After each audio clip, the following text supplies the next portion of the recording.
The following presentation by Monument Capital Management LLC is intended for general information purposes only. No portion of the presentation serves as the receipt of or as a substitute for personalized investment advice from Monument or any other investment professional of your choosing. Please see additional information disclosure at the end of this presentation. A copy of Monument's current written disclosure brochure discussing our advisory services and fees is available upon request or at www.monumentwealthmanagement.com.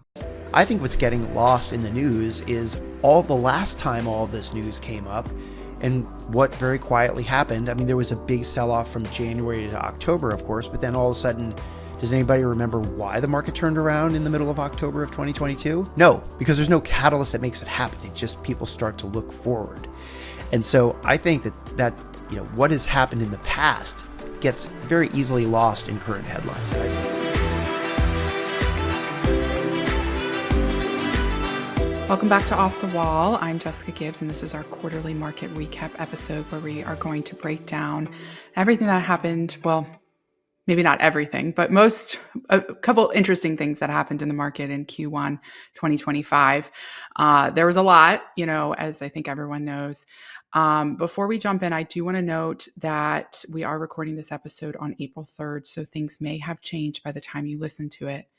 So I'm going to be the plain language voice here and say, if I were to bottom line what happened in Q1 in the market in plain language, I think Q1 was characterized by slowing growth, market volatility, and policy debates, which influence both investor sentiment and economic forecasts. But we're inquisitive people here at Monument, and we know our listeners are too. So to that end, let's dive deeper into what happened with my co-host, Dave Armstrong. Hi, Dave. Hello. I'm also joined by lovely Lila in the background here. Oh, yeah. For those of you who seen the video. Yes. So hopefully she won't be snoring throughout the episode. We're not that boring, but yeah. Yes. This is Dave's dog, for those of you who can't see. And then we also have Monument's portfolio managers, Erin M. Hi, Erin. Hello, guys. And Nate Tonsager. Hi, Nate. Hey, everyone. Happy April. Yeah. All right. Let's jump in. There's a lot happening. So lots of headlines, as I said. I think it's been really hard to figure out with all these headlines, what do they mean for the economy and my portfolio?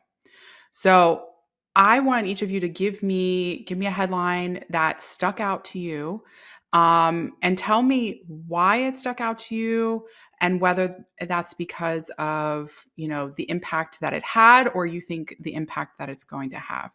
Erin, I want to start with you. Well, I don't think we can start any other place outside of the talks about tariffs and implementation and calculations. We are recording this on April 3rd, so stocks generally are down across the board, huge moves, 3, 4, 5%, depending on the index. So, I mean, it's going to start and end with tariffs, which the things that are interesting here, and this is how I sort of look at the world, and I talk about this with Dave, both you and Nate all the time. There's so many headlines. Of course, this is the elephant in the room. But I think for listeners, if you're wondering about potential implications of headline A, headline B, headline C, whatever it is, I think a lot of this, basically everything, can be driven into two broad buckets of concerns and how it can affect your portfolio. And those two broad buckets are, how is this going to affect economic growth, i.e. a recession or economic growth, goes both ways, and how it's going to affect interest rates and inflation. So any sort of combination of headlines, policy changes, you name it, how you get from point A to point B is sort of irrelevant as long as you can classify them into those two broad buckets of risks to a portfolio. And clearly the market's showing us right here, we're kind of getting it with both barrels, both in terms of concerns about economic growth and inflation. And with a lot of different headlines that have come out just as early as this morning that we can talk about, like how they're arriving at these tariff implementation numbers, some of the other reactions across other asset classes. I'll kind of leave it up to Dave, to you and Nate, right where you want to go on it, if you've got any other comments to add to the tariff discussion. I mean, I think, Erin, like you just said, I think I struggle to find headlines, whether it's Q1, specifically, or going back decades. It really boils down to those two prongs that you brought up, is what's going to happen with economic growth and what's going to happen with inflation. And I think, we can look at it. Tariffs are a broad topic, but kind of narrowing in on just one that really jumped out to me is the tariffs on automobiles and cars specifically. I think a lot of people know there's the big auto manufacturers here in the United States of Ford, GM, Stellantis. They really do a great job of driving that American industry, let's call it. However, just because something is made in America or an American brand, they have significant implications coming from the tariffs that were enacted. A single automatic transmission for just a single car, if you take it from scrap metal all the way through construction, crosses the border 7 separate times. What that really means then is there's 7 separate times where we have to figure out what are the tariff impacts, how are the prices going to add up, and are there going to be exemptions that are filed? There's just so much uncertainty around just a single automatic transmission, one piece of a car. And when you look at it, it seems like there's going to be some carve-outs for different kind of areas of, trade compliant agreements in the U.S., Mexico, Canada trade agreement that replaced NAFTA a few years ago. So that's going to hold up maybe. But really, I think we're seeing that there's going to be, if bringing it back to what could happen is when you look at inflation, these tariffs, specifically on cars, are expected to add 6% to their prices. So what that means to me is when you break it down, it seems like inflation is more likely to be coming back from these kind of headlines. And again, this is just one example of using the cars as where the prices are going to go up. But yesterday, so on Liberation Day, as it's now being called, we saw announcements of tariffs across the board, and not just tariffs on individual countries and their imports. What now is a term that I learned this quarter was secondary tariffs, which I've never heard before. So if you buy Venezuelan oil, now you're getting tariff because we don't want you to do that. No longer is it just because of what you're bringing in or out. It seems like this is a plan that we're going to have to deal with, and how long it stays in effect will be really interesting to me. Yeah, I wouldn't call what I want to talk about necessarily a headline as much as it is a fact. But look, if you're listening to this, the Q1 was rocky. I get it. Up until February 18th, we were sitting on like a positive 4.5% return in the S&P 500 for the year, right? So first 6 weeks, everything was great. And then since then, we've seen a relatively drastic sell-off to the tune of around, let's just call it between 11 and 12%, depending on where we are today. So, okay, that is a correction. That is a serious year-to-date pullback in the market from the February 18th close. And that increases a lot of very understandable anxiety, but as I will hit on a little bit later as well, if you take things in the context of the last 2 years, or specifically since the low of October 2022, there's been a really serious run in growth of stocks. So this is where I come back to my constant messaging of, look, you have to be able to control what you can control, because what you can't control is the market going up and down. You can't control the economy, but you can control your emotions, which is hard. I get it. I'm a victim of it as well. And you can control your cash stockpile to weather these kinds of storms, because they have always happened and they always will happen. And it's more about being prepared and getting through them. So as a point of reference, today there's, like Erin said, we're looking at anywhere between a 3 and a 6% sell-off, depending on what index you're looking at. I mean, the small caps are off 6% today. That's a lot. The NASDAQ is off 4.5%. That's the tech stocks. You got the S&P 500 off 4%. That's kind of like the general stock market gauge everybody looks at. And then the Dow Jones, which is 30 stocks, but everybody knows it because it's a big headline name. It's down 3.3% today. Okay. We have been talking about tariffs for weeks and weeks and weeks, and all of a sudden everybody wakes up today and says, oh my gosh, the tariffs are here. Let me liquidate my portfolio and have the market go down. Okay, great. If that's what the general market is doing today, the question that lingers in my mind is, what happens if the tariffs work?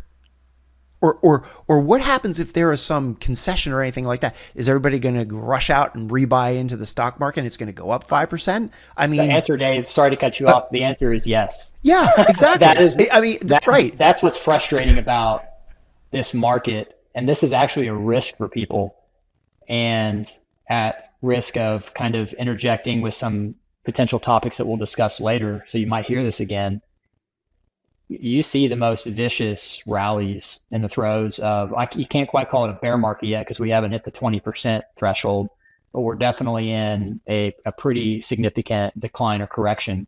Yeah. You tend to get these vicious rallies in the midst of these types of markets. So sure. Sorry to cut you off there, Dave. No, and you didn't. You just added to my point. Thank you. So my point is that if you can just weather the storm, none of this will. And so here's some context. Here's another point of reference. Okay. It was only a couple weeks ago, March 23rd, which was the 5-year anniversary of the market sell-off from COVID. Okay.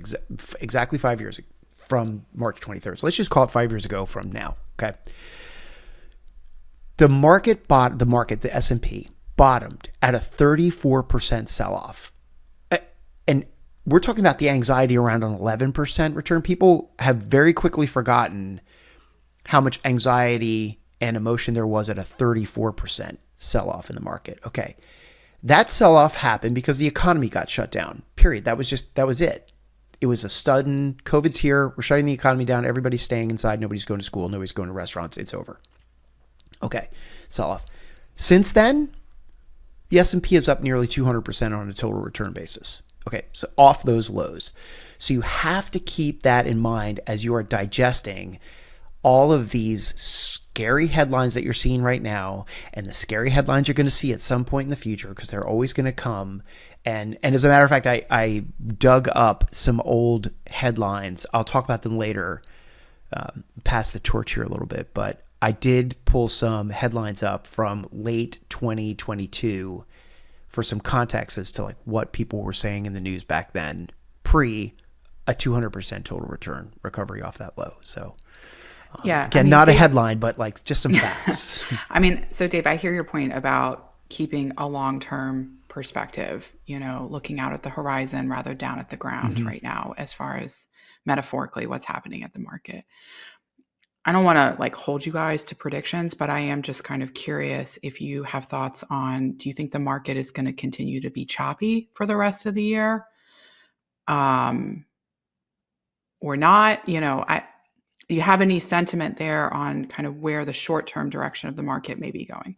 My answer is yes. It's going to be choppy. Yeah. It's going to be choppy until there's some sort of visibility on all of this policy consternation that's going on right now, the tariffs and everything else. There's just, until there is clarity on that, there will not be clarity in the direction of the market, which gets me back to, again, like, you got to weather these storms. Investors have to weather these storms. And I think it's kind of important when we say choppy, I'll use a different word that holds the same meaning, volatile. But that doesn't mean, when people hear volatility, I think a lot of investors think that means going down. You can have upside volatility too. Sure, that's Erin's point of the market rallying 5%. If tomorrow all of a sudden Liberation Day never happened and everything gets wiped clean, guess what's going to happen? You're going to see the markets kick right back into high gear.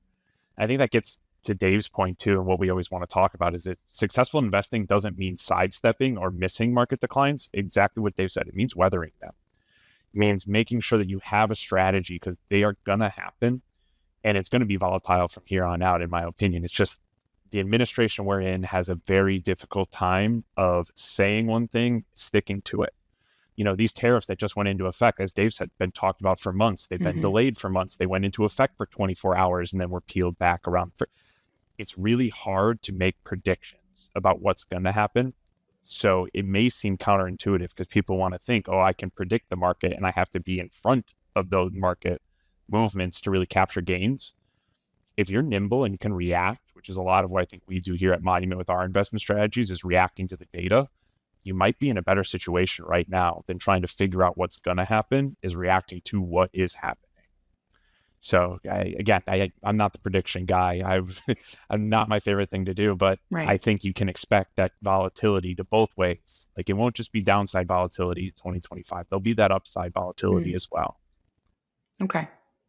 So it could be a good opportunity if you are feeling in your gut right now anxiety or sort of nervousness about like, oh crap, I really did need cash for insert your reason here, that, it all may not be lost. There may be opportunities where the market swings back up. And remember this moment.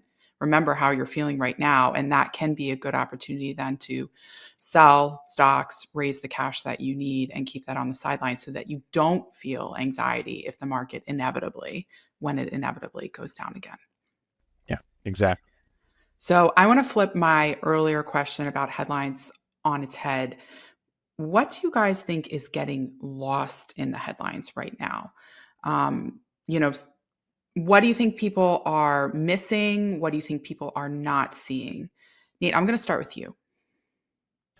I don't know if mine is necessarily one that people are missing, but I think there's a key data point that shows it. And like we talked about at the beginning, I said, I think the tariffs can boost inflation. Well, getting back to that other double-barreled approach that Erin was talking about, well, what's going on with economic growth?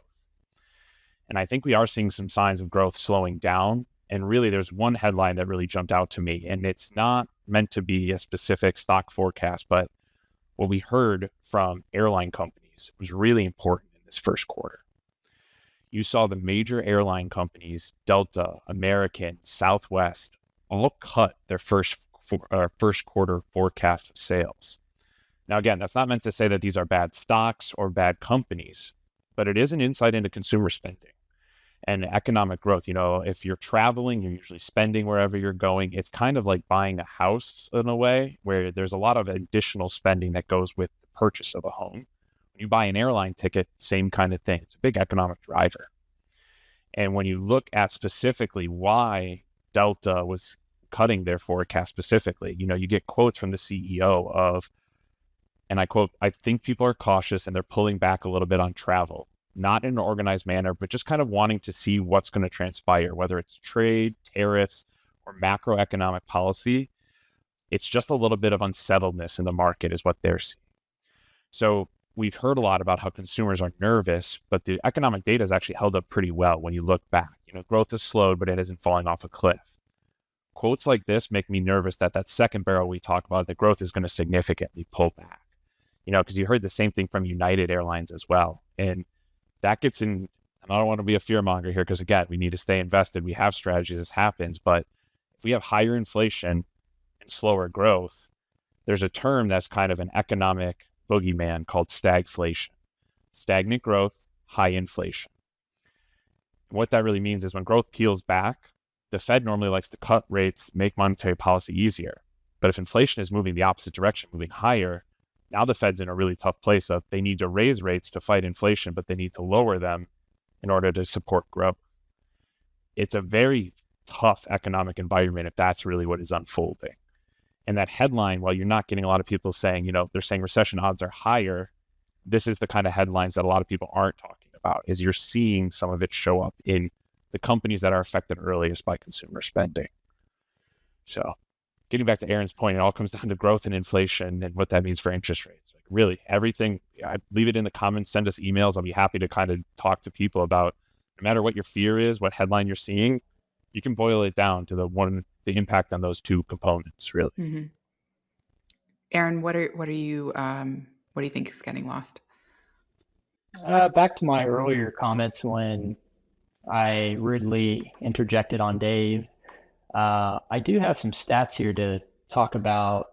This is definitely not a market that you're going to want to short, i.e. technical term there, meaning go out and invest in such a way that you profit from stocks going down, because you've got to think of the payoff profile of investing in stocks. So Nate, really quick, if you're going to short a stock, what is the maximum total return that you can get off of shorting a stock? It's whatever the current price is basically, what is that, like? So 100? 100% correct. What's the maximum amount you can lose on shorting a stock? This is where it gets scary. You can lose an infinite amount of money, because if you're betting on that stock to go lower and it just rip, there's no upper end for stock price. Stock prices can only go to zero on the low end. They Correct. Can go as high as they want. Yeah, theoretically, you can You lose an infinite amount of money shorting stocks. The industry jargon for that is, quote, getting your face ripped off. That's what people mean by this. But just some data to highlight this fact. I found this from an author. His name's Kevin Muir. I've never spoken with him, but shout out to Kevin. He goes by the moniker the Macro Tourist. He has an interesting Substack.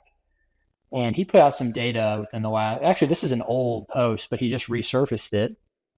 And he has a graphic in there ranking the NASDAQ one-day returns, the highest one-day returns from 1990 to the end of 2021. And I'm going to read off the one-day returns for the top 5 here. So the highest return was basically 19% in January of 01, 13% in October of 08, 12% in December of 2000, 11% in October of 08, and 11% in April of 01. So Dave, what can you tell me about those dates? You've been around a while, so we're looking at 2000, 2001, 2008. Like, what was going on in the market? That was the .com boom, and that was the 08 crisis. Correct. So that just underscores the point that this is definitely not a market that you're going to, I mean, it's very tough to short stocks in general. You've seen a lot of these dedicated short selling firms, research firms go belly up here recently. That's, potentially a little canary in the coal mine when you start seeing that. But stocks have what we call a positive, expected return. They should go up over time as long as economic growth is going up. So this is definitely not a market you want to short. The most vicious rallies, as we've just illustrated, tend to happen in the throes of bear markets or market corrections. And I think the most frustrating thing of all here is all this is going to take for that to happen is a press conference, a tweet. Like, if you think you can, predict or otherwise have powerful analytics to determine when the president is going to unilaterally say, you know what, I was just joking about that. Like, good luck to you. It's not a game you want to play. And then on top of that, guys, I actually thought of this as listening to Dave and Nate here. I think one thing that's getting lost in the headlines, not just this quarter, but I think it's been lost for a long time, basically since COVID, maybe even going back to the great financial crisis in 08, 09, is I think that investors are sort of expecting their politician of choice, administration of choice, to somehow eliminate the economic cycle, the business cycle, the boom bust cycle. They somehow expecting their trusted experts, wherever your trusted experts, wherever they fall on the spectrum, you think that they're going to eliminate a recession. Like, we got news for you. Like, these are natural phenomenons. That's not going to go away. We're always going to have business cycles. Now, we can delay them or we can amplify them, but it's just not going away. I think that's the biggest thing is we haven't magically solved just the basic complexities of the human condition, economic, like we just haven't solved it. So you should always be expecting at some point a recession. Oh yeah. Right. We're definitely going to have a recession. I just don't know when. I say that all the time, but I think what's getting lost in the headlines, there's two things. One, lost in the headlines in the midst of all this tariff talk and political jostling about and throwing arrows at each other across the aisle, is the fact that we are very rapidly as a nation massing military power off the coast of Iran. And we've got 2 carrier battle groups now in the vicinity of Iran. From a national strategic perspective, we don't put 2 carriers anywhere together just to take pictures of it and for them to pass each other and wave hello. Okay, carrier battle groups have destroyers, cruisers, auxiliary ships, submarines, all attached to them. We've got 2 of them off the coast or heading to the coast of Iran right now. The Air Force is moving a massive amount of military equipment to support bombings out of Diego Garcia. We've got B-1 bombers there. We've got B-52 bombers there staged. I mean, we are very quietly massing a massive amount of military equipment. And when you talk about volatility in the market, could it be choppy? We start throwing some bombs into another sovereign country like Iran, and that's just going to add to the volatility I'm not saying that the Chick-fil-A down the street is going to close because of a war with Iran, but it could definitely impact oil prices and other things. So that is another potential issue that I think is being lost in the headlines. Let's hope it doesn't happen, but we're so wrapped up in the tariff thing right now that we're very, quickly losing sight of another potential conflict in the world, which I hope does not happen. The other thing I think that's getting lost in the headlines are all, and I alluded to this earlier, is all of the headlines from back in October of 2022 that no one remembers, and the talking heads on TV are, all conveniently forgetting right now. But I dug a few up, and I'm just gonna read them as they are quoted. So Bloomberg, most of these are from Bloomberg because they were the easiest to search. Bloomberg, quote, forecast for U.S. recession within the year hits 100% in a blow to President Biden. Also from Bloomberg, quote of a quote, this is serious, says JP Morgan's Jamie Dimon, warning that the U.S. is likely to tip into a recession inside the next 6 to 9 months. Again, more from Bloomberg. Quote, Bezos urges consumers and business owners to reduce risk in the face of a likely recession. Here's one from Market Insider. Quote, 81% of U.S. adults are worried about a recession hitting this year, the survey finds. Okay, by the way, the only thing that stocks have done since that October 2022 low have been to go up. I mean, first quarter notwithstanding, of course. But even factoring in the first quarter of this year, there's been like a 50 or 60% run in equities over the past 2 years. So you see all of these headlines and everybody gets scared, but the market just kind of went up. And so to Erin's point about vicious rallies and things like that, I think what's getting lost in the news is all the last time all of this news came up and what very quietly happened. I mean, there was a big sell-off from January to October, of course, but then all of a sudden, does anybody remember why the market turned around in the middle of October of 2022? No, because there's no catalyst that makes it happen. It just people start to look forward.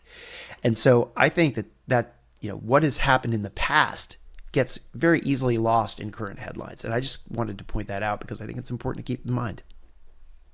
Well, and I think too, if I remember correctly, a big kind of, there was no one event, and there will no be one event that turns thing around. But I think the Fed had a lot to do in 2022, right? And I always harp on the macro side, the interest rate side, and I think them slowing down the pace of hikes, or maybe even stopping the hikes at that point. I can't remember exactly when the last hike was at this point. But that's a big catalyst to what helped. And I think we need to be aware, and we always are, of trying to identify when there's these kind of regime shifts. And I think, Dave, you bring up a great point with the Iran pieces. We're talking about the headlines that aren't being maybe caught up. All of them are just going to boost the uncertainty. And right now it feels like uncertainty might be at a maximum. Just remember, certainty can go up way more than we have seen right now. Dave, you've written about this a few times. The 10% decline, I know we've just passed that mark, happens about once every 18 months. So while this doesn't feel good, human attention span is at an absolute minimum. So talking about uncertainty reaching maximums, your attention span's at a minimum. People quickly forget this happens. And if you're not ready for it, if you don't have a plan for it, kind of what are you doing? So, Nate, that's a really good segue into my last question for all of you guys. What is your advice on how to deal with volatility in the market and the news cycle? I think those are the things that none of us can control, kind of to the point you guys have been talking about. But what are the things that listeners can control? And Dave, I'm going to start with you. Sure. So kind of piggybacking on Nate's, these things happen every so often, a more definitive stat here. But since the end of World War II, we've seen, I count 39 market corrections, greater than 10%. And only 13 of those have turned into bear market, which is down 20%. Okay. So what can we control? We can control having that cash buffer I talked about before, having that in place. And that allows for access to cash by the Mr. and Mrs. Smith, the general investing public. If you need cash out of your portfolio and you have a bucket of cash available, it keeps you from having to sell securities during a correction or during a bear market and permanently booking a loss during that 10 to 20% correction or even more. That's the goal. So as these things happen, it's not about correctly anticipating these events and making adjustment, because that's a losing proposition. It's about knowing that they happen and then being financially prepared to not turn paper losses into real losses by doing what a lot of people are doing today and selling their stocks at, down 4 or 5%. I'm gonna go out on a limb here and create a statistics out of thin air and say this. I'll bet you almost 100% of the people selling today aren't selling because they're going out to buy a new house tomorrow and they need cash. They're selling out of panic and fear and everything else, and a lack of visibility on the expectations, positive expectations about the economy going forward. And they're selling. They're not selling to buy something. So that is one of the things you can control, is having the money available that you need when you need it in an environment when the markets are at an all-time high. Like, should have been raising cash on February 18th, right? If you knew you were going to be buying a house or something like that. Mm-hmm. So I always keep coming back to that, because cash is the best and the cheapest hedge against market corrections that's available to the everyday average investor, and even institutions as well, I'd argue. Period. End of story. Dave Armstrong dies on that hill. Well, I'm right there next to you, Dave, dying, because again, you took a lot of mine, and it's what can investors do now? There are some other ways that you can maybe make lemonade out of lemons in a bad situation, but really, there's not a lot you can do at this time if you didn't prepare earlier. Speaking kind of, I know we talked about massing military assets. The best kind of leadership prepares before there's a conflict. So if you think about it, you should have been raising cash earlier and all that. And now hopefully you can use this as a moral lesson, because right now, like what Dave was saying, is about locking in those losses permanently. There's studies out there. Morningstar does a great one. And every year they calculate something what's called investor returns, where the goal of the study is to measure how much of an investment fund do investors actually capture. Mm-hmm. So if you bought an S&P 500 or a large cap blend, a large diversified mutual fund, how much of that return are investors actually capturing? And they look across all the different asset classes. But the one that always jumps out to me every year, which is kind of nuts, is the U.S. equity group. So you buy a U.S. equity fund, you're buying just U.S. equities. Well, if you look at the returns over 10 years, and the study, the most recent one, they do it on an annual basis, so they haven't released 2024 yet, but at the end of 2023, the 10 years prior, investors returned about 10% within the U.S. large cap equity group. That's the investor return of 10%, while the group overall had a 10.8% total return annualized. That means investors they lost 0.8%, so almost a full percent per year, because of their missed time buy and sell decisions. You're not going to be able to time the market. You can't just say, okay, well, now's the time to get out, now's the time to get back in. There's no perfect signal when it comes to that. And you can quantify the impact on your returns by making those kind of emotional decisions when it's usually in markets like this, like Dave was saying, locking in losses. So what can you do? Unfortunately, there's not a whole lot to do outside of hopefully have conversations with your wealth manager, who is ever running your money, if that's yourself, to really make sure that your strategy is set up to withstand it. I mean, it being volatility, because like we talked about, volatility is likely to continue. So how are you going to find ways to capture the upside volatility, but also then limit the downside volatility? And that's kind of the ideal investing solution. I think everyone is really trying to do that.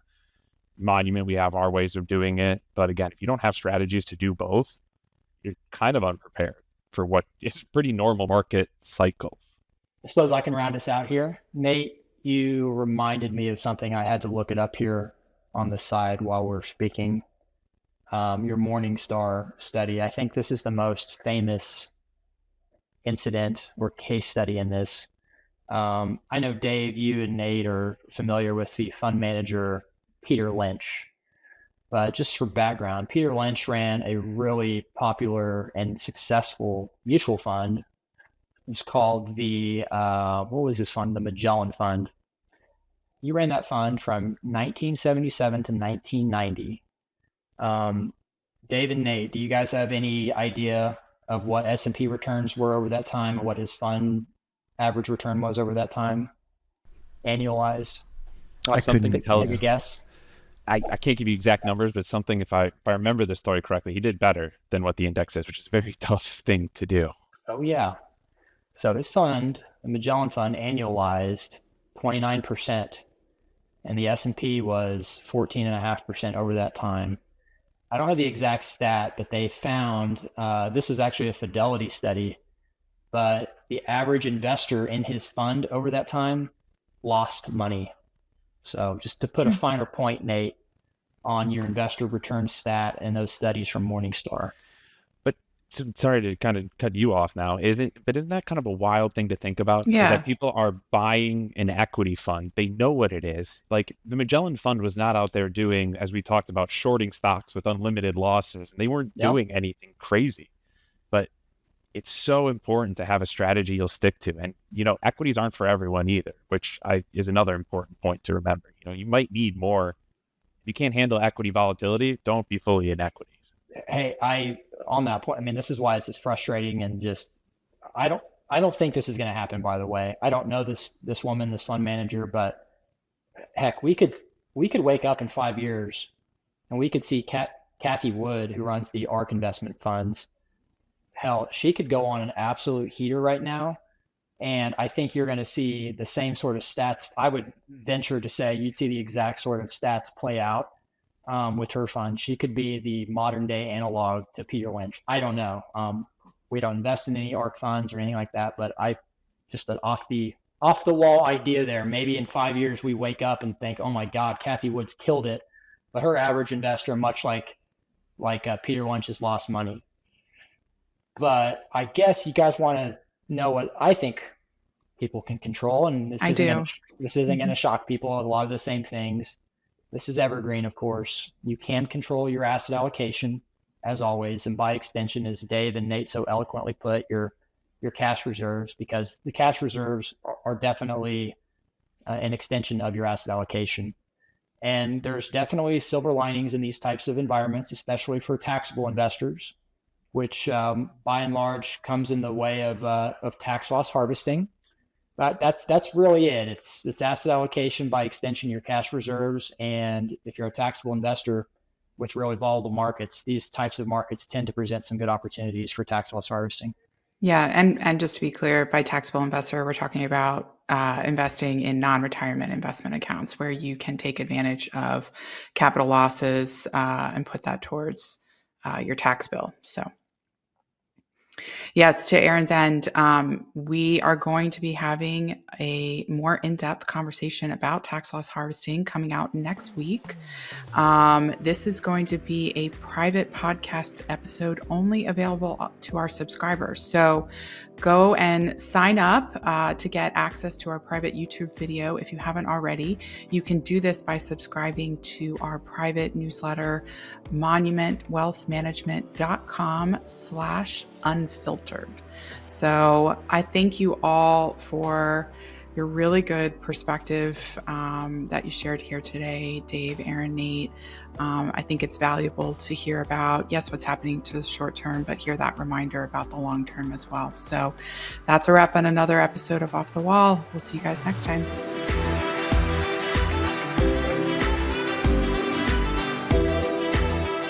The previous presentation by Monument Capital Management LLC was intended for general information purposes only. No portion of the presentation serves as the receipt of or as a substitute for personalized investment advice from Monument or any other investment professional of your choosing. Different types of investments involve varying degrees of risk. It should not be assumed that the future performance of any specific investment or investment strategy or any non-investment related planning services, discussion, or content will be profitable, be suitable for your portfolio or individual situation, or prove successful. Neither Monument's investment advisor registration status, nor any amount of prior experience or success should be construed that a certain level of results or satisfaction will be achieved if Monument is engaged or continues to be engaged to provide investment advice services. Monument is neither a law firm nor an accounting firm. No portion of its services should be construed as legal or accounting advice.